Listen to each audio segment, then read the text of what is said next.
വടക്കേ ഇന്ത്യയും തെക്കേ ഇന്ത്യയും അങ്ങനെ ഒരു ബൈനറി ആയിട്ട് കാണേണ്ടതുണ്ടോ എന്നുള്ളൊരു ചോദ്യം ഉണ്ട്. കാരണം നമ്മളുടെ മുൻധാരണകളെയും മുൻവിധികളെയും ഒക്കെ തെറ്റിക്കുന്നതായിരുന്നു ഇപ്പോൾ. നമ്മളൊരിക്കലും യു പി ഇങ്ങനെ ചിന്തിക്കുന്ന, യു പി ഇത്രയും പൊളിറ്റിക്കലി ചിന്തിക്കും, പ്രത്യേകിച്ച് അയോധ്യ, അത് അത് വലിയൊരു രാഷ്ട്രീയ സന്ദേശമല്ലേ, ഇങ്ങനെ ചിന്തിക്കുന്ന നമ്മൾ വിചാരിച്ചില്ല. അയോധ്യ അവിടെ അങ്ങനെ, തൃശ്ശൂർ ഇവിടെ എങ്ങനെ, ആ ഒരു വൈരുദ്ധ്യത്തെ നമ്മൾ നന്നായിട്ട് പഠിക്കേണ്ടതാണ്, അത് മനസ്സിലാക്കേണ്ടതാണ്. അത് മുൻപോട്ട് പോകുന്ന കാലത്തെപ്പറ്റി നമുക്കൊരു സൂചനയല്ലേ തരുന്നത്. ആരോ എഴുതിയത് ഞാൻ വായിച്ചു, അതായത് ഈ വർഗീയതയുടെ ഒരു കൊടുമുടിയിലെത്തി ഇതിൻ്റെ തീവ്രത അറിഞ്ഞ് അതിലൂടെ കടന്നുപോയ മനുഷ്യരിത് മടുത്തു, ഇത് പറ്റില്ല, ഇതല്ല വേണ്ടത്, നമുക്ക് മുമ്പോട്ട് പോകാൻ ഇതല്ല വേണ്ടത് എന്ന് തിരിച്ചറിയുന്ന ഒരു സമയം, ഒരു പക്ഷെ ഒരു ദശാബ്ദക്കാലം അവർ അതിനൊപ്പം പോയിട്ടുണ്ടാവാം. മലയാളികൾ ചിന്തിക്കേണ്ടത്, നമുക്കിനി ഇതിലൂടെ കടന്നുപോയി തിരിച്ചു വരാൻ നമ്മളെ കൊണ്ട് പറ്റുമോ, അത് നമ്മുടെ തലമുറയോട് നമ്മൾ ചെയ്യണോ, ഇത് പരീക്ഷിക്കാൻ ഇവിടെ നമ്മൾ ഇടം കൊടുക്കണോ, ഇത് പരീക്ഷിക്കാൻ ഇവിടെ ഇത് അനുഭവിച്ചതിൻ്റെ എല്ലാ ദുഷ്ഫലങ്ങളും അനുഭവിച്ചു കഴിഞ്ഞിട്ട് പിന്നെ നമ്മൾ തിരിച്ചറിഞ്ഞാൽ മതിയോ? ഇത്രയും ബൗദ്ധികതയും വിദ്യാസമ്പന്നതയും ഒക്കെ ഉള്ള ഒരു സമൂഹം ഇതിൻ്റെ ആപത്ത് നേരത്തെ തിരിച്ചറിഞ്ഞ് അതിനെ തടയിടാനല്ലേ നോക്കേണ്ടത്? അത് ശരിക്കും നമ്മൾ മലയാളികളോട് നടത്തേണ്ട അഭ്യർത്ഥനയാണ്.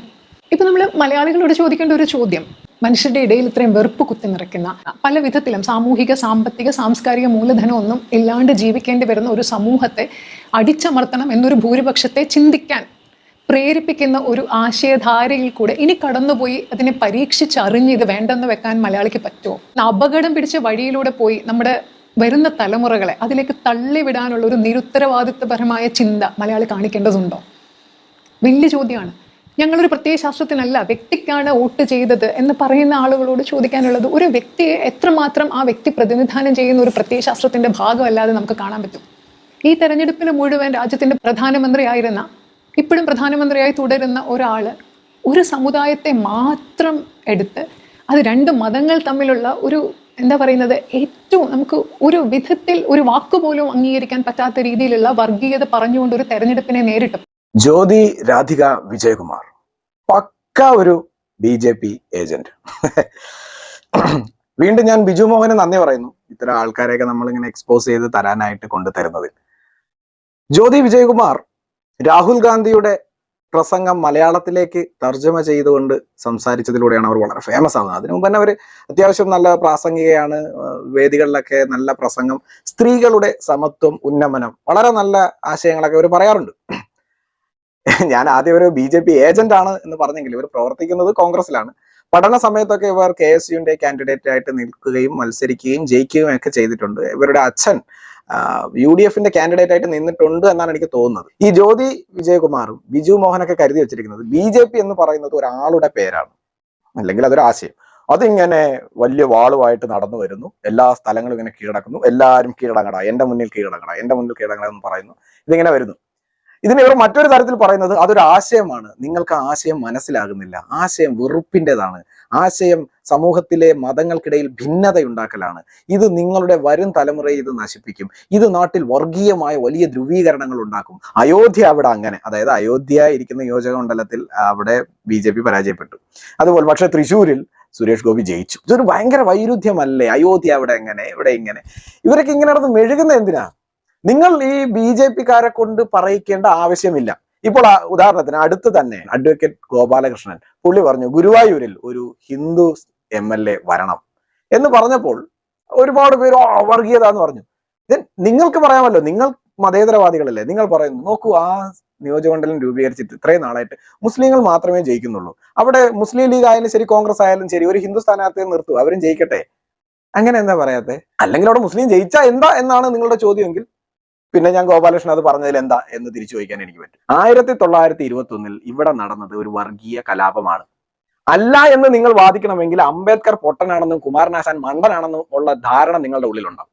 എനിക്കതില്ല. അംബേദ്കർ എത്രത്തോളം ബുദ്ധിയുള്ള മനുഷ്യനാണെന്നും അദ്ദേഹം ഈ ലോകത്തെ എത്രത്തോളം കണ്ടിട്ടുണ്ടെന്ന് നമുക്കറിയാം.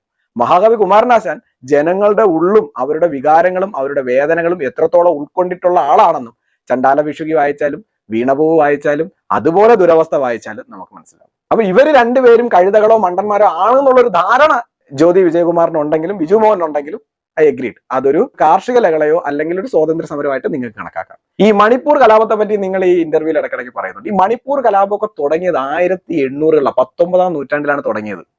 അത് അന്ന് തൊട്ടേ ഈ കുക്കികളും മെയ്തികളും ഒക്കെ തമ്മിൽ പ്രശ്നങ്ങളാണ്. ഭീകരമായ മതപരിവർത്തനം നടന്ന് ഇതിലൊക്കെ പലരും പല കഷ്ണങ്ങളായി.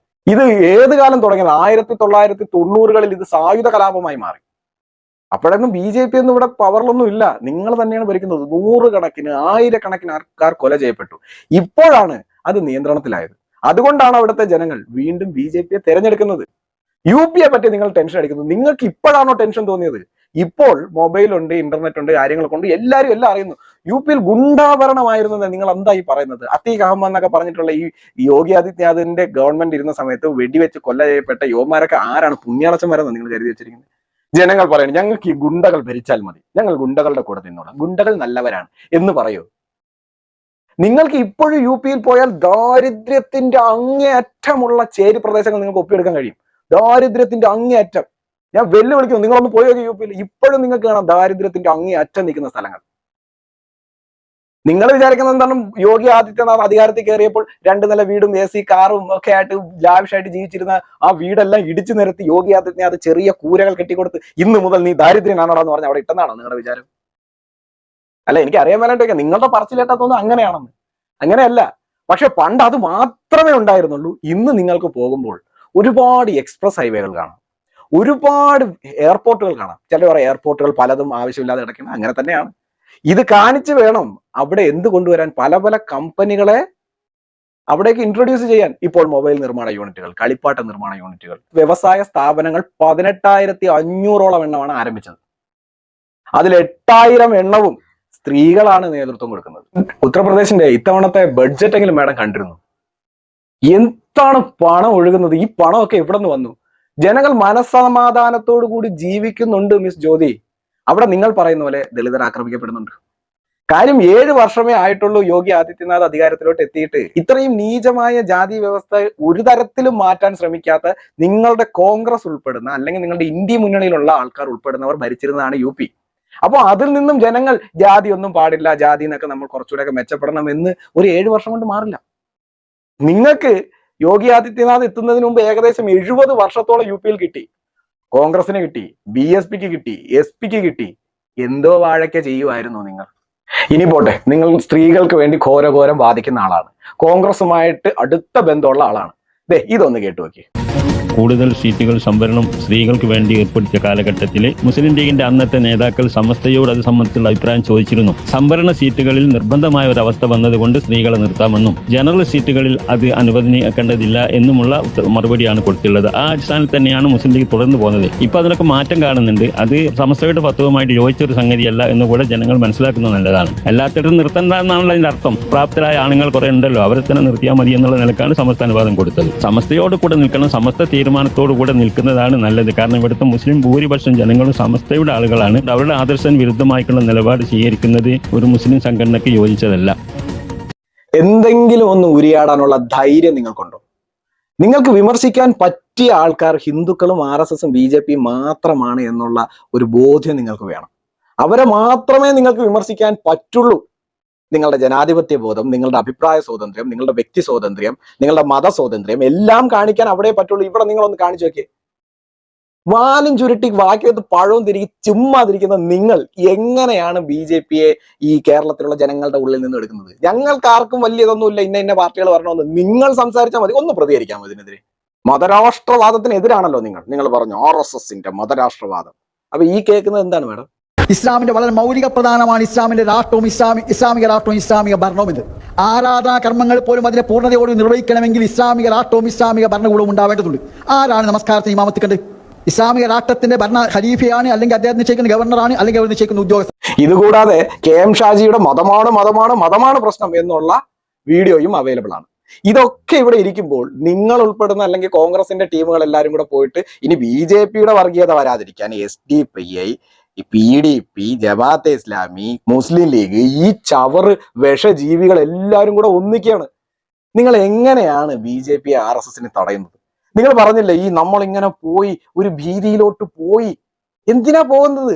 നിങ്ങൾക്ക് വായെടുത്ത് പറയാമല്ലോ, കാശ്മീരി പണ്ഡിറ്റുകളെ 1989-90കളിൽ അവിടെ നിന്നും അടിച്ചോടിച്ച് അതിക്രൂരമായ നിലപാടുകൾ, അത് വളരെ തെറ്റായി പോയി. അവിടെയുള്ള മുസ്ലിങ്ങൾ എന്താ ഇങ്ങനെ ചിന്തിക്കുന്നത്? നമ്മുടെ രാജ്യം ഒരു ബഹുസ്വരതയുള്ള രാജ്യമല്ലേ? നമ്മുടെ രാജ്യം ഒരു നാനാത്വത്തിൽ ഏകത്വമുള്ള രാജ്യമല്ലേ? ഇവിടെ മതേതരത്വം തൊലിഞ്ഞു നിൽക്കുന്ന രാജ്യമല്ലേ? അങ്ങനെ ഒരു രാജ്യത്ത് കാശ്മീരിൽ കിടക്കുന്ന മുസ്ലിങ്ങൾ എന്തുകൊണ്ട് അത്രയ്ക്കും തീവ്രമായ നിലപാടുകൾ എടുത്തു? എന്തുകൊണ്ട് അവിടെ കിടന്ന കാശ്മീരി പണ്ഡിറ്റുകളെ ഓടിച്ചു, കൊലപാതകം ചെയ്തു? ഗിരിജ ടിക്കു എന്ന് പറയുന്ന സ്ത്രീയെ ബലാത്സംഗം ചെയ്തിട്ട് അറുക്കവാളിന് അറുത്ത് 2 തുണ്ടാക്കി. അവിടെ നിങ്ങൾ സംസാരിക്കേണ്ട എന്തിനാ BJP വരുന്നത്?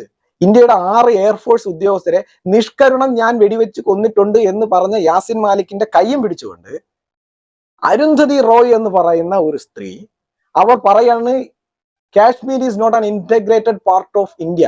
അവർ ഹ്യൂമാനിറ്റിയെ പറ്റിയൊക്കെ ഇവർ സംസാരിക്കും. ഈ അരുന്ധതി റോയ്, ഞാൻ ചോദിക്കട്ടെ, ഒരു 6 പേരെ കൊന്നു എന്ന് പറയുന്ന ഒരു തീവ്രവാദി, കാശ്മീരിൽ നടന്ന ഹിന്ദു എക്സോഡസിന് നേതൃത്വം കൊടുത്ത വ്യക്തി, ആൾക്കാരെ കൊല്ലുന്നതിൽ യാതൊരു തെറ്റുമില്ല എന്നും കാഫിറുകളെ കൊല്ലണത് ശരിയാണെന്നും പറയുന്ന പ്രത്യയശാസ്ത്രത്തെ വെക്കുന്ന ഒരു വ്യക്തിയുടെ കൈ പിടിച്ചിട്ട് ഈ തള്ളയൊക്കെ ഹ്യൂമാനിറ്റി പറയാണ്. ഇവർ ഹ്യൂമാനിറ്റി പറയുമ്പോൾ അത് ഹ്യൂമാനിറ്റി അല്ല എന്ന് പറയാൻ ജ്യോതി വിജയകുമാർ നിങ്ങൾക്ക് ആവില്ലേ? ബിജുമോഹനും ചെയ്യാം, നിങ്ങൾക്ക് 2 പേർക്കും ചെയ്യാനുള്ള പൊട്ടന്മാരെ. നമ്മളെന്തിനാണ് BJP എന്തിനാണ് നിങ്ങൾ ഇതിനു വേണ്ടി വെയിറ്റ് ചെയ്യുന്നത്? 2011 കോൺഗ്രസ് കൊണ്ടുവരാൻ ശ്രമിച്ച ഒരു ബില്ലുണ്ട്, prevention of communal and targeted violence bill. അതായത് ന്യൂനപക്ഷങ്ങളെ SC ST വിഭാഗങ്ങൾക്കെതിരെയുള്ള ആക്രമണങ്ങളെ വർഗീയ കലാപമായിട്ടും മോബ് ലിഞ്ചിങ് ആയിട്ടും ഒക്കെ കണക്കാക്കി വലിയ നടപടികൾ എടുക്കണം. അവർക്ക് പ്രത്യേക സംരക്ഷണം കൊടുക്കണം. ഓൾറെഡി SC STക്ക് പ്രത്യേക സംരക്ഷണം ഉണ്ട്. ആക്രമണങ്ങൾ ആരോട് ചെയ്താലും അതിൽ സമത്വം കാണണം. ഒരാൾ ഒരുത്തനെ കൊന്നു കഴിഞ്ഞാൽ അത് കൊലപാതകം അല്ലാതായി തീരുകയും ഒരുത്തൻ വേറൊരാളെ കൊന്നാൽ അത് മാത്രം കൊലപാതകമായി കാണുകയും ചെയ്യാൻ പറ്റും. ഇതിൽ സെക്ഷൻ 70 ചില പ്രത്യേക വാക്കുകൾ പരാമർശിച്ചിട്ടുള്ളത് വെച്ച് നോക്കുമ്പോൾ, അതായത് ഒരു ന്യൂനപക്ഷ വിഭാഗത്തിന് ഭൂരിപക്ഷ വിഭാഗത്തിലെ ഒരാൾ തന്നെ തല്ലി എന്നങ്ങ് പറഞ്ഞാൽ മതി, തല്ലിയില്ല എന്ന് തെളിയിക്കേണ്ട ബാധ്യത ഭൂരിപക്ഷത്തിൽപ്പെട്ട ആൾക്കാണ്. ഒന്ന് ആലോചിച്ച് നോക്കി, എന്തൊരു അക്രമമുള്ളൊരു ബില്ലാണ് അന്ന് കോൺഗ്രസ് കൊണ്ടുവരാൻ ശ്രമിച്ചത്. 2014 BJP വീണ്ടും അധികാരത്തിൽ വന്നുകൊണ്ട് പിന്നീട് ആ ബില്ലിന് ഒന്നും സംഭവിച്ചില്ല. അത് അങ്ങനെ തന്നെ അങ്ങ് മൂടിപ്പോയി. ആരെയാണ് മേഡം നിങ്ങൾ എല്ലാവരും കൂടി ഈ പറഞ്ഞു പറ്റിക്കുന്ന? നിങ്ങളിങ്ങനെ നമുക്കൊന്നും മനുഷ്യത്വമില്ലേ? നമ്മുടെ നാട്ടിൽ മതേതരത്വം വേണ്ടേ? മലയാളിക്ക് ഇതെന്തു പറ്റി? നമ്മളിങ്ങനെ ഭീകരമായ ഒരു അവസ്ഥയിലേക്ക് പോയിട്ട് പിന്നെ തിരിച്ചു വരണം. എന്തിനാ BJP നിങ്ങൾ കൂട്ടുപിടിക്കുന്നത്? നിങ്ങൾക്ക് ചെയ്യാവുന്നതല്ലേ ഉള്ളൂ. വഖഫ് ബോർഡ് ബില്ല് തമിഴ്നാട്ടിൽ 10,500 വർഷം, ഏകദേശം 2000 വർഷത്തോളം പഴക്കമുള്ള തിരുച്ചെന്തൂർ ആണെന്ന് തോന്നുന്നു ഒരു ക്ഷേത്രവും അതിനുള്ള ഗ്രാമങ്ങൾ മുഴുവൻ വഖഫ് ബോർഡ് അങ്ങ് ഏറ്റെടുത്തന്നേ. അവർ പറയാണ് അത് അവരുടേതാണെന്നത്, വഖഫിന്റേതല്ല എന്ന് തെളിയിക്കേണ്ട ബാധ്യത ഇപ്പോൾ ഗ്രാമവാസികൾക്കും ക്ഷേത്രത്തിനുമാണ്. ഇതവർ ആരുടെ മുന്നിൽ തെളിയിക്കണം? കോടതി പോകാൻ പറ്റൂല, വഖഫ് ട്രിബ്യൂണലിന്റെ മുന്നിൽ പോകണം. കേരളത്തിൽ മുനമ്പം വഖഫ് ഭൂമിയാണെന്നാണ് പറയുന്നത്. അത് വഖഫ് ഭൂമി അല്ല, അവർ പൈസ കൊടുത്ത് മേടിച്ച വസ്തുവാണെന്ന് തെളിയിക്കാൻ അവർ പോകേണ്ടത് വഖഫ് ട്രിബ്യൂണലിലാണ്. ഇന്ത്യയിലെ കോടതികളിലല്ല. ഇവിടെന്താ ഇന്ത്യൻ ഭരണഘടനയും നിയമവ്യവസ്ഥയും ഒന്നുമില്ലേ? എന്ത് ചേമ്പിലെ നിയമമാണത്? നിങ്ങൾ ചോദ്യം ചെയ്താൽ മതി. BJP ഇതിൽ കൊണ്ടുവരണ്ട. അവർ വർഗീയ പാർട്ടികൾ, RSS വർഗീയവാദികൾ, മാറിക്കിടാം. ഇവിടെ ചോദിക്കാൻ ജ്യോതി വിജയകുമാർ ഉണ്ട്, ബിജു മോഹൻ ഉണ്ട്, ഇവർ ചോദിക്കും. 1921 നടന്ന അതിഭീകരമായ വർഗീയ കലാപത്തിൽ മതം മാറ്റം ചെയ്യപ്പെട്ടവർ, കൂട്ടക്കൊലകൾക്കിരയായവർ, തൂവൂർ കിണറിൽ തലയറ്റ് വീണത്, ജീവൻ ബാക്കി വെച്ചുകൊണ്ട് ആ കിണറ്റിനുള്ളിലേക്ക് എറിയപ്പെട്ട പാവങ്ങൾ, അതിൽ ഈ ഉന്നത കുലജാതർ മാത്രമല്ല ഹേ പ്രഭോ ഉണ്ടായിരുന്നത്. അപ്പൊ അതൊക്കെ ഇനി ഇവർ ചോദിക്കും. ഇനി നമ്മുടെ ജ്യോതി വിജയകുമാറും ബിജു മോഹനും കൂടെ ചോദിക്കും. BJP നമുക്ക് വേണ്ടെന്നേ, RSS BJP ഒക്കെ നമ്മൾ ഒഴിവാക്കാം. എന്തിനധികം നമ്മുടെ ഒരു തെമ്മാടി ക്ഷേത്രങ്ങൾക്ക് പിരിവ് നൽകുന്നത് വേശ്യാലയങ്ങൾക്ക് കൊടുക്കുന്നതിന് തുല്യമാണ് എന്ന് പറഞ്ഞു. അത് വളരെ മോശമല്ലേ? ഒരു മതത്തിനെ, ഒരു മതവിശ്വാസത്തിനെ മൊത്തം അവഹേളിക്കുന്നതിന് തുല്യമല്ലേ? അപ്പൊ നിങ്ങൾ RSSകാരും BJPക്കാരും ഒക്കെ വന്നിട്ട് നമ്മളിവിടെ ഭയങ്കര വർഗീയത. എന്തിന് RSSകാരും BJPക്കാരും വേണ്ട? നിങ്ങൾ ചോദിച്ചാൽ മതി. That's my question. നിങ്ങൾ അത് ചോദ്യം ചെയ്താൽ മതി. അത് നിങ്ങൾ ചോദ്യം ചെയ്യണം. നിങ്ങൾ പറഞ്ഞ പോലെ എല്ലാ മതങ്ങളെയും ബഹുമാനിക്കുന്നുണ്ട് എങ്കിൽ നിങ്ങൾ അത് ചോദ്യം ചെയ്യണം. ഗുരുവായൂരപ്പ രക്ഷിക്കണമെന്ന് വിളിക്കുന്നവൻ ഒരു തെറ്റും ചെയ്തില്ലെങ്കിൽ, ജീവിതത്തിൽ മാത്രം നന്മ ചെയ്തിട്ടുള്ളൂ എങ്കിൽ അവൻ നരകത്തിൽ പോകും എന്ന് പറയുന്നവനെ നിങ്ങൾ എന്താണ് ചെയ്യേണ്ടത്? ഒരു ജനക്കൂട്ടത്തിന്റെ ഭൂരിപക്ഷം വരുന്ന ഒരാൾക്കാരുടെ വിശ്വാസത്തിന് മേലെ ഒരാൾ പറഞ്ഞില്ലേ, നിങ്ങൾ RSSലോട്ടും BJPയിലോട്ടും പോവല്ലേ മലയാളികളെ? ഇതിന്റെയൊക്കെ ആവശ്യം എന്താണ്? 1921 തുർക്കിയിൽ ഖലീഫയെ പുറത്താക്കിയെന്ന് പറഞ്ഞിട്ടായിരുന്നു ഇവിടെ ഉള്ള ഹിന്ദുക്കൾ മുഴുവൻ അടികൊണ്ട് ചാകേണ്ടി വന്നത്. ഇന്നിപ്പോൾ പലസ്തീനിൽ ഉണ്ടാക്കിയതിന്റെ പേരിൽ ഇവിടെ കിടന്നിട്ട് നാട്ടിൽ പ്രകടനം നടത്തുന്നവരുണ്ട്. പലസ്തീന് സംരക്ഷണം, ഗാസയെ രക്ഷിക്കാൻ. നിങ്ങളും പോയില്ലേ ഗസയിലെ കുട്ടികളുടെ പേര് വായിക്കാൻ? അതെന്താ നിങ്ങൾ ഇസ്രായേലിൽ കൊല ചെയ്യപ്പെട്ട കുട്ടികളുടെ പേര് വായിക്കാതിരുന്നത്? കേരളത്തിന്റെ മുഖ്യമന്ത്രിയായിരുന്ന ഉമ്മൻചാണ്ടി തന്റെ ഫേസ്ബുക്ക് പോസ്റ്റിൽ തീവ്രവാദികളുടെ റോക്കറ്റ് ആക്രമണത്തിൽ കൊല ചെയ്യപ്പെട്ടു എന്ന് പറഞ്ഞൊരു ഫേസ്ബുക്ക് പോസ്റ്റ് മിനിറ്റുകൾ കൊണ്ട് മാറ്റിക്കാൻ സാധിച്ച ഭീകരവാദം ഇവിടെ ഉള്ളപ്പോൾ അതിനെതിരെ നിങ്ങൾ സംസാരിച്ചാൽ മതി. ഉമ്മൻചാണ്ടിയുടെ സ്വാതന്ത്ര്യമാണത്. ഉമ്മൻചാണ്ടിക്ക് അത് പറയാം. കാര്യം ഉമ്മൻചാണ്ടി ഈ നാട്ടിലുള്ള മുസ്ലിങ്ങളെ അല്ല പറഞ്ഞത് പലസ്തീനിൽ കിടക്കുന്ന ഹമാസ് തീവ്രവാദികളെ. അതുപോലും ഉൾക്കൊള്ളാൻ കഴിയാത്ത കേരളത്തിൽ നിങ്ങൾ RSSലും BJPയിലും ഒക്കെ പോയാൽ എന്തൊരു വർഗീയതയാണ് മക്കളെ, ഈ എന്ത് കോണത്താണ് നിങ്ങളിത് പറയുന്നത്? നിങ്ങൾ ചോദ്യം ചെയ്താൽ മതി, ഞങ്ങൾക്ക് ആർക്കായാലും കുഴപ്പമില്ല. നിങ്ങൾ ഇതൊക്കെ ചോദ്യം ചെയ്യണം, ഇതൊക്കെ സമൂഹത്തിൽ വലിയ പ്രശ്നമാണ്. ഇനി നിങ്ങൾ ഗസയിലെ കുട്ടികളുടെ പേര് വായിക്കുമ്പോൾ ഇസ്രായേൽ പോട്ടെ, ഭീകര രാഷ്ട്രം, അതാണല്ലോ നിങ്ങളുടെ കാഴ്ചപ്പാടിൽ ഇസ്രായേൽ. ഈ ഹമാസ് എന്ന് പറഞ്ഞ പോരാളികൾ, എന്ത് വാഴക്കേല പോരാളികൾ എന്ന് പറഞ്ഞാല് സുഭാഷ് ചന്ദ്രബോസ്, ഖുദിറാം ബോസ്, ഭഗത് സിംഗ്, മംഗൾ പാണ്ഡെ, ഇവരൊക്കെയാണ് പോരാളികൾ. അവരൊക്കെ പോരാടിയത് ഭരണകൂടത്തിനെതിരെ, ഭരണകൂടത്തിൽ നിശ്ചിത സ്ഥാനങ്ങളിരിക്കുന്ന ആൾക്കാർക്കെതിരെ, പട്ടാളത്തിനെതിരെ. അങ്ങനെയാണ് പോരാളികൾ. അല്ലാതെ വഴി കൂടെ പോകുന്ന സ്ത്രീകളെ ബലാത്സംഗം ചെയ്യുക, അവരെ വെടിവെച്ചൊല്ലുക, കുട്ടികളെ വെടിവെച്ചൊല്ലുക, ഇതൊക്കെ പോരാളികളാ, ഊളകളാണ്, ഊളകൾ. പ്രതികരിക്കണമായിരുന്നെങ്കിൽ ഇസ്രായേലിന്റെ ഏതെങ്കിലും സൈനിക ചെക്ക് പോസ്റ്റ് പോയി ആക്രമിക്കണമായിരുന്നു. അതുമല്ലെങ്കിൽ ഇസ്രായേലിന്റെ ഏതെങ്കിലും കൊമ്പത്തെ ഉദ്യോഗസ്ഥന് നേരെ ആക്രമണം നടത്തണമായിരുന്നു. വഴി കൂടെ പോകുന്ന പാവങ്ങൾ ആക്രമിക്കുക, ഇതെന്ത് ഊള പോരാളികളാണ്.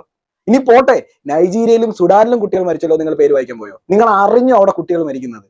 ഇപ്പൊ നിങ്ങൾ ക്രൈസ്തവർക്കെതിരെയുള്ള ഭീകരത, അതാണല്ലോ നിങ്ങൾ മണിപ്പൂർ കലാപത്തിൽ ഉദ്ദേശിച്ചത്. മണിപ്പൂരൊക്കെ ഏത് കാലം ഉണ്ടായതാണ്, എന്തെല്ലാമാണ് പ്രശ്നങ്ങൾ ഞങ്ങൾക്കൊക്കെ അറിയാവുന്നേ. നിങ്ങൾ ഈ കുറെ പൊട്ടന്മാർ അവിടെ ഇരുന്നുകൊണ്ട് മണിപ്പൂരിൽ BJP, അവിടെ BJP തന്നെ വീണ്ടും തെരഞ്ഞെടുക്കപ്പെട്ടത്, അവിടെ നോക്കൂ RSSകാർ വർഗീയവാദം. എന്തിനാ ഈ ഉണ്ടാക്കണതിന്റെ ആവശ്യം എന്താ? നിങ്ങൾ ചോദ്യം ചെയ്താൽ പോരെ? നിങ്ങൾ പറയൂ, ഞാൻ വരാം. നമുക്ക് ഗസയിലെ കുട്ടികളുടെ പേരും വായിക്കാം, ഇസ്രായേലിൽ ഹമാസ് തീവ്രവാദികൾ കൊല ചെയ്ത കുട്ടികളുടെ പേര് വായിക്കാം, നൈജീരിയയിലും സുഡാനിലും ബോക്കോ ഹറാം തീവ്രവാദികൾ കൊല ചെയ്ത കുട്ടികളുടെ പേര് വായിക്കാം, നമുക്ക് പഹൽഗാമിലെ ആൾക്കാരുടെ പേര് വായിക്കാം, എന്തിനധികം ബംഗ്ലാദേശിൽ കൊല ചെയ്യപ്പെട്ട ഹിന്ദുക്കളുടെ പേരൊക്കെ നമുക്ക് വായിക്കാം. ഞാൻ വരാമെന്നേ. അവിടെ എനിക്ക് ഹമാസിലെ കുട്ടികളുടെ പേര് വായിക്കുന്നതിൽ ഒരു വിരോധമില്ല, പക്ഷെ എല്ലാം വായിക്കണം. നിങ്ങൾ ഈ മതവും സ്ഥലവും ഒക്കെ നോക്കിയിട്ട് നിങ്ങൾ ഈ മതേതരത്വം, മനുഷ്യത്വം, RSS വർഗീയത കൊണ്ടുവരുന്നു. എന്ത് ചേമ്പിനാണ്? ഇതിന്റെ ഇടയിൽ കൂടെ ഇവർ മറ്റേ പരിപാടിയുണ്ട്, നമ്മൾ തൊട്ടയൽവക്കത്തുള്ള മുസ്ലിങ്ങളെയും ക്രിസ്ത്യാനികളെയും വെറുക്കണം. ആര് പറഞ്ഞു വെറുക്കാൻ? BJPയിൽ എത്ര മുസ്ലിം കാൻഡിഡേറ്റ്സ് മത്സരിക്കുന്നുണ്ടെന്ന് നിങ്ങൾക്കറിയാം? BJPയിൽ എത്രത്തോളം മുസ്ലിങ്ങൾ ഉണ്ടെന്ന് നിങ്ങൾക്കറിയാം? അവർക്കറിയാം കാര്യം, ഇവിടെ നടക്കുന്ന യഥാർത്ഥ ഭീകരവാദം ഏതാണ്, എന്താണ് ഈ രാജ്യത്ത് ശരിക്കും സംഭവിച്ചുകൊണ്ടിരിക്കുന്നത്. മുംബൈ, ലക്നൗ, ഡൽഹി തുടങ്ങിയ സ്ഥലങ്ങളിലെല്ലാം സ്ഫോടന പരമ്പരകൾ കൊണ്ട് സാധാരണക്കാർക്ക് പോലും പുറത്തിറങ്ങാൻ പറ്റാത്ത സാഹചര്യത്തിൽ നിന്നും നരേന്ദ്രമോദി വരികയും പാകിസ്ഥാൻ എന്ന് പറഞ്ഞ ചേറ്റ തെണ്ടി രാഷ്ട്രീയത്തിന് അവൻ അർഹിക്കുന്ന മറുപടി അവൻ്റെ അണ്ണാക്കി അടിച്ചു കൊടുത്തപ്പോ അതിനെ നിങ്ങൾ പ്രശംസിക്കുകയല്ലേ വേണ്ടത്? തീവ്രവാദത്തെ ഉന്മൂലനം ചെയ്യുക എന്ന് പറഞ്ഞാൽ നാട്ടിലുള്ള എന്റെ കൂട്ടുകാരനെ പോയി അടിക്കാന്നല്ല. നാട്ടിൽ നമ്മൾ ചെന്നിറങ്ങിയാൽ തന്നെ നമ്മുടെ മുസ്ലിം കൂട്ടുകാരൻ തന്നെയാണ് ആ ഇറങ്ങുന്ന സ്ഥലത്തുള്ളത്. അവന്റെ കൂടെ കയറി വീട്ടിൽ കയറി ഒരു ചായം കുടിച്ചിട്ട് ഞാൻ എന്റെ വീട്ടിൽ പോലും പോകാറുള്ളൂ. അത് എല്ലാവരും അങ്ങനെയാണ്. അതിന്റെ ഇടയിൽ കൂടെ നിങ്ങൾ RSSന് വർഗീയവാദമാണ്, RSS പറയുന്നത് ഈ തീവ്രവാദികളെയാണ്. തീവ്രവാദികളെ പറയുമ്പോൾ നിങ്ങൾ സാധാരണ മുസ്ലിങ്ങൾ അതിന്റെ ഇടയിലോട്ട് ഡ്രാഗ് ചെയ്യരുത്, അത് തെമ്മാടിത്തരമാണ്. കാശ്മീരിൽ മതേതരത്വം പൂത്തൊലഞ്ഞിട്ട് അവിടെ കിടന്ന് കാശ്മീരി പണ്ഡിറ്റുകളെല്ലാം ഓടിപ്പോയി. നിങ്ങൾ പറഞ്ഞ ആ ഭീകരവാദത്തിന്റെ ഊഷ്മളത അനുഭവിച്ച ടീമാണ് അവരിനി കോൺഗ്രസിന് വോട്ട് ചെയ്യും. പറയും, നിങ്ങൾ കോൺഗ്രസ്സുകാർ ഈ രാജ്യം ഭരിച്ചിരുന്നപ്പോൾ ഇവിടെ നടന്ന കാര്യങ്ങൾ പറയും. മതത്തിന്റെ പേരിൽ ഭിന്നിച്ചു പോയ രാജ്യം, മുറിവേറ്റ രാജ്യമാണത്. ഇവിടെ മുസ്ലിം ലീഗ് എന്ന് പറയുന്ന പാർട്ടി ഇപ്പോഴും നിലനിൽക്കുന്നത് എന്തിനു വേണ്ടിയാണ്? അവരുടെ മതത്തിന് വേണ്ടിയിട്ടാണ്. അവരുടെ തോളിൽ കയറ്റാണ് രാഹുൽ ഗാന്ധി നിൽക്കുന്നത്. വേദിയിൽ അടുത്ത് കിട്ടുമ്പോൾ നിങ്ങൾക്ക് ആ പ്രസംഗത്തിന്റെ കൂടെ പറഞ്ഞൂടെ, മുസ്ലിം ലീഗ് എന്ന് പറയുന്നത് ഒരു വർഗീയ പാർട്ടിയാണ്, മതത്തിന്റെ പാർട്ടിയാണ്. അത് നിങ്ങൾ പറഞ്ഞാൽ മതി. RSSനെയും BJP നമുക്ക് വേണ്ട. ഇതൊക്കെ ചോദ്യം ചെയ്യാൻ ബിജു മോനെ കൊണ്ട് പറ്റോ? നമ്മൾ പുറത്തേക്ക് ഇറങ്ങിയാൽ നമ്മൾ കാണുന്ന ഒരു പ്രത്യേക പാർട്ടിയുടെ പരസ്യ ചിത്രം നിങ്ങൾ കണ്ടിട്ടുണ്ടാവും അല്ലെ? അതിന്റെ സ്ലോഗൻ എന്താണ്? മാറാത്തത് മാറും, കേരളം വളരുമെന്നാണ്. ആ മാറാത്തത് മാറും എന്ന് പറയുന്നത് എന്നെ സംബന്ധിച്ചോളം ഭയങ്കര ആപൽക്കരകമായിട്ടുള്ള ഒരു കാര്യമാണ്. എന്താണ് ഇവർ പറയുന്ന ഈ മാറാത്തത്? കേരളത്തിൽ ചരിത്രം നോക്കുകയാണെങ്കിൽ മാറാത്തതായിട്ട് നൂറ്റാണ്ടുകളായി നിലനിൽക്കുന്ന ഒരേ ഒരു കാര്യമേ ഉള്ളൂ, അത് ഇവിടുത്തെ മതമൈത്രിയാണ്. ജാതി വിവേചനം കൊടുമ്പിരി കൊള്ളുമ്പോൾ സമയത്ത് പോലും മതമൈത്രിക്ക് പേരുകെട്ട ഒരു നാടാണ് കേരളത്തിൻ്റെത്. അതിന് വിഘ്നം വരുന്ന ചില അവസരങ്ങൾ ഉണ്ടായിട്ടുണ്ട്, ഇല്ലെന്ന് ഞാൻ പറയുന്നില്ല. പക്ഷേ നമ്മൾ കേരളത്തിന്റെ നാടിന്റെ പ്രത്യേകത നമ്മുടെ മതമൈത്രി. ഈ മൊണ്ണ പ്രസംഗങ്ങളുണ്ടല്ലോ ഇവന്മാരുടെ, കലിവന്ന് കാരണം ഈ മൊണ്ണ പ്രസംഗം. ഫാക്ട് പറയാന്ന് പറഞ്ഞാൽ ഇത് കണക്ക് വേറെ എങ്ങോട്ടെങ്കിലൊക്കെ പോയിട്ട് ഇവന് തോന്നിയ വഴി കൂടെ എന്തെങ്കിലുമൊക്കെ പറഞ്ഞിട്ട് ഞങ്ങൾ അങ്ങനെ ഒരു മാറാത്തത് മാറുമെന്നാണോ? ലവ് ജിഹാദ് എന്ന് പറയുന്ന ഒരു വാക്ക് ഉച്ചരിക്കാൻ വയ്യ. കേരള സ്റ്റോറിയിൽ പറയുന്ന പെൺകുട്ടികളെ മതപരിവർത്തനം ചെയ്ത് ഇവിടെ നിന്ന് കൊണ്ടുപോയി അഫ്ഗാൻ ജയിലിൽ ഇട്ടത് നിങ്ങൾക്ക് അംഗീകരിക്കാൻ വയ്യ. ഇത് തെറ്റാണെന്ന് നിങ്ങൾ പറഞ്ഞാൽ മതി. ഈ നാട്ടിൽ ഇങ്ങനെയൊക്കെ നടക്കുന്നുണ്ട്, കുറെ പേർ ഇങ്ങനെ ചെയ്തിട്ടുണ്ട്, അതിന്റെ പേരിൽ ഒരു സമൂഹത്തെ മുഴുവൻ ഞങ്ങൾ ബ്ലെയിം ചെയ്തില്ല, അങ്ങനെ പറഞ്ഞാൽ മതി. അങ്ങനെയെങ്കിലും പറഞ്ഞാൽ മതി. ഞാനും അങ്ങനെ തന്നെ. ഞങ്ങൾ എല്ലാവരും ബ്ലെയിം ചെയ്യുന്നില്ല. ഇത്തരത്തിൽ ഗൂഢമായ ലക്ഷ്യങ്ങളോട് കൂടി പ്രവർത്തിക്കുന്നവരെ ചോദ്യം ചെയ്യാൻ ഭയന്നിട്ട് RSS വർഗീയവാദമാണ് മക്കളെ. ബിജു മോനൊക്കെ ഇരുന്നുണ്ട് ആ പഴയ കാലം മാറി, ഇനി ഇപ്പോൾ ഇവിടെ വർഗീയവാദം വരൂ. എന്തിനാണ് അളിയാ ഇരുന്ന് തേയണത്? നിങ്ങളോട് ഞാൻ പറഞ്ഞില്ലേ, ഈ വക കാര്യങ്ങളൊന്നും പറയാൻ ഇവിടെ BJP വേണ്ട. നിങ്ങൾ പറഞ്ഞാൽ പോരെ. ഈ ക്ഷേത്രങ്ങളെല്ലാം തന്നെ ദേവസ്വം ബോർഡ് കൈയടക്കി വെച്ചിരിക്കുന്നത് ശരിയല്ല. ഒന്നെങ്കിൽ എല്ലാ ക്ഷേത്രങ്ങളും മുസ്ലിം പള്ളികളും ചർച്ചുകളും ഗവൺമെന്റിന്റെ കീഴിൽ കൊണ്ടുവരണം. അതുപോലെ ഹിന്ദു ക്ഷേത്രങ്ങൾ ചെയ്യുന്ന പോലെ മൊത്തം വരുമാനത്തിന്റെയും സാമ്പത്തികത്തിന്റെയും ഒക്കെ കൺട്രോൾ ഗവൺമെന്റിലായിരിക്കണം. ഇത് ബ്രിട്ടീഷുകാരുടെ കാലഘട്ടത്തിൽ 1800കളുടെ തുടക്കത്തിലാണ് വന്ന സാധനമാണ്. 1811 തോന്നുന്നു ഗൗരി ലക്ഷ്മിബായി ആണോ പാർവതിബായി തമ്പുരാട്ടിയാണോ അറിയില്ല, കൺഫ്യൂഷൻ ആവുന്നു. എന്തായാലും ശരി, ആ കാലഘട്ടത്തിൽ അങ്ങനെ വന്ന സാധനമാണ്. അപ്പൊ അത് ഇങ്ങോട്ട് വന്നു കഴിയുമ്പോൾ വിവിധ ട്രസ്റ്റുകളെ ഏൽപ്പിച്ചിട്ട് ക്ഷേത്രങ്ങളെ ഫ്രീ ആക്കുക, ക്ഷേത്രങ്ങൾ അവരുടെ വിശ്വാസികളും കാര്യങ്ങളായിട്ട് വിട്ടാൽ ജാതീയത, ഹിന്ദുക്കളുടെ ജാതീയത ഭയങ്കരമാണ്. ക്രിസ്ത്യാനികൾ ഇതുവരെ യാക്കോബായുടെ പള്ളിയിൽ ജ്ഞാനായ കയറണോ, സുറിയാനി ക്രിസ്ത്യാനിയുടെ പള്ളിയിലെ പ്രാർത്ഥന പോലെ തന്നെയാണോ ഇനി പെന്തക്കോസിന്റെ പ്രാർത്ഥന, അവർ തീരുമാനമായിട്ടില്ല. ഇവിടെ ഷിയാക്കളും സുന്നികളും തമ്മിൽ പ്രശ്നങ്ങൾ തീർന്നിട്ടില്ല. മുജാഹിദ് എങ്ങനെ നിസ്കരിക്കണമെന്നും സുന്നി എങ്ങനെ നിസ്കരിക്കണമെന്നും തമ്മിൽ യവമാർ തമ്മിൽ അടി, അവർക്കിടയിലുള്ള അടിയൊന്നും ഒരു കുഴപ്പമില്ല. ഇവിടെ മാത്രം നന്നാക്കിയാൽ മതി. ശരി, നന്നാക്കി 75 വർഷം തന്നു, നന്നാക്കിയോ? ഇവിടെ 75 വർഷമായിട്ട് ഈ നാട്ടിലൊരു പിന്നോക്ക വിഭാഗത്തിൽപ്പെട്ട ഒരാളാണ് ഞാൻ ചോദിക്കുന്നത്. നിങ്ങൾ ഉൾപ്പെടെ എല്ലാവരും പറയുന്നു പിന്നോക്ക വിഭാഗം, ദളിതര്, ഇവിടെ ഉള്ള അവർണ സമുദായക്കാരെല്ലാം തന്നെ ഈ സവർണന്മാരെ അടിച്ചൊതുക്കി ഇട്ടിരിക്കുകയാണ്, ഞങ്ങൾ അങ്ങ് ചവിട്ടി കൂട്ടിയിട്ടിരിക്കുകയാണ്. ഭരിക്കാൻ നിനക്കൊക്കെ വോട്ട് ചെയ്ത് നിന്നെയൊക്കെ അവിടെ കൊണ്ട് എത്തിച്ചവന് എന്ത് ചേമ്പിനാണ്? ഭരണകൂടത്തിന് ചോദ്യം ചെയ്യണ്ടേ? നിങ്ങളെ കോൺഗ്രസ്സുകാർ ഭരിച്ചു, കേന്ദ്രത്തിൽ എത്ര വർഷമാണ് നിങ്ങൾ ഭരിച്ചത്? പട്ടിക്ക് എല്ലും കഷ്ണം കിട്ടുന്ന കണക്ക് വികസനം, അതിന്റെ ചുറ്റും മുഴുവൻ കടിച്ചു പറിച്ച് എല്ലാം അവരവരുടെ വീട്ടിലോട്ട് കൊണ്ടുപോയിട്ട് എല്ലും കഷ്ണം മാത്രമേ ഇന്ത്യക്കാർക്ക് കിട്ടുന്നപ്പോൾ നിങ്ങൾ എന്തോ കരുതി?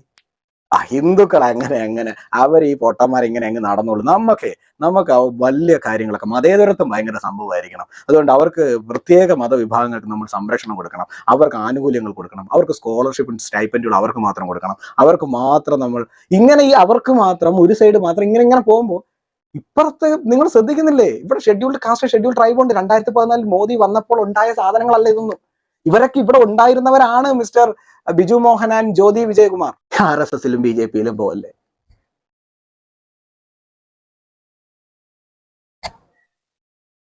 മതവും നിറവും നോക്കി പ്രതികരിക്കുക, വോട്ട് ബാങ്ക് നോക്കി പ്രതികരിക്കുക, ജാതി നോക്കി ഭിന്നിപ്പിക്കുക, സമൂഹത്തിൽ നടന്നുകൊണ്ടിരിക്കുന്ന കാര്യങ്ങളെ പറ്റി ഒന്നിനെ പറ്റി സംസാരിക്കാതെ മൊത്തത്തിൽ ഒന്ന് പറഞ്ഞു ഒരുമാതിരി ഒരു മൊണ്ണപ്രസംഗം കാഴ്ചവെക്കുക. ഇതൊന്നും ഇവിടെ വേണ്ട. മോദി ഈ രാജ്യത്ത് ചെയ്ത വികസനങ്ങൾക്ക് ജനങ്ങളിലേക്ക് എത്തി എന്നതിന്റെ തെളിവാണ് ജനം അവർക്ക് വോട്ട് ചെയ്യുന്നത്. നിങ്ങൾ ഈ പറയുന്ന UP, ബീഹാറൊക്കെ നിങ്ങൾ ഇപ്പോഴും പോയിട്ടുണ്ടോ? ദാരിദ്ര്യത്തിന്റെ അങ്ങേ അറ്റമാണ് അവിടെയൊക്കെ.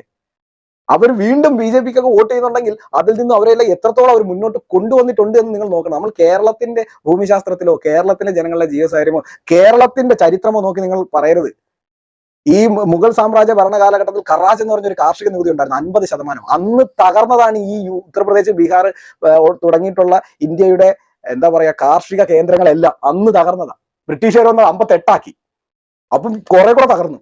അന്ന് തകർന്ന് ദാരിദ്ര്യത്തിലായി പോയത്. അത്രയും ദാരിദ്ര്യം നമ്മളിവിടെ അനുഭവിച്ചില്ല. നമ്മളിവിടെ റെസിഡൻഷ്യൽ ഭരണം ഉണ്ടായിരുന്നു. ഭരിച്ചിരുന്നത് തിരുവിതാംകൂർ രാജവംശമാണ്. നേരിട്ട് അവർ ഭരിച്ചിരുന്നു എന്ന് പറയുന്നത് മലബാർ മാത്രമേ ഉള്ളൂ. അവിടെയൊന്നും അത്ര കണ്ടൊന്നും മുഗൾ സാമ്രാജ്യത്തിന്റെ ആക്രമണം നടന്നില്ല. ആകെ ടിപ്പു സുൽത്താൻ മാത്രമേ ഇവിടെ മതപരിവർത്തനം നടത്തിയിട്ടുള്ളൂ, ക്ഷേത്രങ്ങൾ തകർത്തിട്ടുള്ളൂ. അത് സമ്മതിക്കാൻ നിങ്ങളെ കൊണ്ട് പറ്റും. ഇതൊക്കെ നിങ്ങൾ പ്രതിരോധിച്ചാൽ മതി, നിങ്ങൾ സംസാരിച്ചാൽ മതി. ഇതിന് BJPനെ RSSനെ കൊണ്ടുവരേണ്ട ആവശ്യമില്ല. നിങ്ങൾ സംസാരിച്ചാൽ ഇവിടെ പ്രശ്നങ്ങൾ മതേതരത്വം ഒക്കെ ഓക്കെയാണ്. BJPക്ക് സംസാരിച്ചാലേ വർഗീയവാദമുള്ളൂ. എന്റെ ജ്യോതി വിജയകുമാർ, നിങ്ങളെ കൊണ്ടൊന്നും ഒരു ഉണ്ടേ നടക്കൂല. കാരണം നിങ്ങൾ നടത്തുന്നത് മൊണ്ണപ്രസംഗങ്ങളാണ്. കാര്യകാരണ സഹിതം അതിനുള്ളിൽ നിന്നും യാഥാർത്ഥ്യത്തെ വലിച്ചെടുത്ത് പുറത്തിടാൻ നിങ്ങൾക്ക് ആവില്ല. നിങ്ങൾ അവിടെ നടത്തുന്നത് മൊത്തത്തിൽ ഈ കാടടച്ച് വെടിവെച്ച് ഒരു പുകമറ സൃഷ്ടിക്കൂലേ? നമുക്കൊന്നും മനസ്സിലാവില്ല. ഇവരെന്തോ വലിയ സംഭവം കൊണയാണ് ഈ അടിക്കുന്നതെന്ന് മനസ്സിലാവും. ഫാക്ടുകൾ പറഞ്ഞ് നിങ്ങൾക്ക് ഓരോരുത്തരുതായിട്ട് നിങ്ങൾ RSSന്റെ വർഗീയതയുടെ ഫാക്ടുകൾ നിങ്ങൾ പറയും. RSS ഇങ്ങനെ ചെയ്തു, അവിടെ മുസ്ലിങ്ങളോട് ഇങ്ങനെ ചെയ്തു, അവിടെ ഇങ്ങനെ ചെയ്തു. അപ്പൊ അവർ തിരിച്ചടിക്കും. അപ്പൊ 100% തിരിച്ചൊരു മറ്റൊരു ഇങ്ങനെ ചെയ്തില്ലേ, നിങ്ങൾ ഇങ്ങനെ ചെയ്തില്ല എന്ന് പറയുമ്പോ വർഗീയത, മുസ്ലിങ്ങളെ മുഴുവൻ ഒറ്റപ്പെടുത്തുന്ന, ക്രിസ്ത്യാനികളെ കൊല്ലുന്നത്. ഇത് നിങ്ങളാണ് ഉണ്ടാക്കുന്നത് ഈ വിഷം ഇങ്ങനെ ആൾക്കാരുടെ തലയിലേക്ക്. വളരെ ചിരിച്ചുകൊണ്ട് സൗമ്യമായി ഇരുന്നുകൊണ്ട് നിങ്ങളെ പോലെ കുറച്ച് ആൾക്കാർ, ഈ ബിജു മോഹൻ, ജ്യോതി വിജയകുമാർ, സുനിൽ P. ഇളയിടം, ശ്യാംകുമാർ, ഇങ്ങനെ ഈ സയനൈഡ് വിഷം നിങ്ങളിങ്ങനെ ആൾക്കാരുടെ ഉള്ളിലേക്ക് ഒഴിച്ചുകൊണ്ടിരിക്കും. അത് ഞങ്ങൾക്ക് നന്നായിട്ട് അറിയാം. വളരെ ക്രിട്ടിക്കലായിട്ട് ഡ്രോപ്പ് ബൈ ഡ്രോപ്പ് ആയിട്ട് നിങ്ങൾ ഈ സയനൈഡ് വിഷം നിങ്ങളുടെ ഈ മനസ്സിനുള്ളിലെ മതം വിഷം അതിങ്ങനെ ഒഴിക്കണം. ആ മതവിഷം ഒഴിക്കുന്നത് മനസ്സിലാകാതിരിക്കാൻ നിങ്ങൾ എടുത്തു വെച്ചിരിക്കുന്ന ഒരു ടോപ്പിക് മാത്രമാണ് മതേതരത്വം. RSS വർഗീയത കൊണ്ട് BJPയിലോട്ടും RSSലോട്ടും പോകല്ലേ? അതൊന്നും വേണ്ട. ഞങ്ങൾ ഈ പറഞ്ഞ കാര്യങ്ങൾ BJP എന്താണോ അഡ്രസ് ചെയ്യുന്നത് അത് ശരിയുണ്ട് എന്ന് തോന്നാണ് ജനം അങ്ങോട്ട് പോകുന്നത്. ആ അഡ്രസ് ചെയ്യുന്നതിന് നിങ്ങൾ അങ്ങ് അഡ്രസ് ചെയ്തോ. വഖഫ് ബോർഡ് ബില്ല്, അതിൽ അവർക്ക് കാണുന്നതൊക്കെ അവർക്ക് വഖഫിൻ്റെതാണെന്ന് പറയാം. ബൈ യൂസർ, വാടക താമസിക്കുന്ന ബിൽഡിംഗ് വരെ അവർക്ക് വഖഫിന് കൊടുക്കാം. ഇങ്ങനെ എന്തും അവർക്ക് ചെയ്യാം. അപ്പോ അങ്ങനെ ഒന്നും പാടില്ല എന്നുള്ളത് നിങ്ങൾ പറഞ്ഞാൽ മതി. നിങ്ങൾക്ക് ഈ മുനമ്പത്തുകാർ മാത്രമല്ലല്ലോ, രാജ്യം മുഴുവൻ അങ്ങനെ ഒരുപാട് പേരുണ്ട്. അപ്പൊ അതിനു വേണ്ടി നിങ്ങൾക്ക് സംസാരിക്കാം.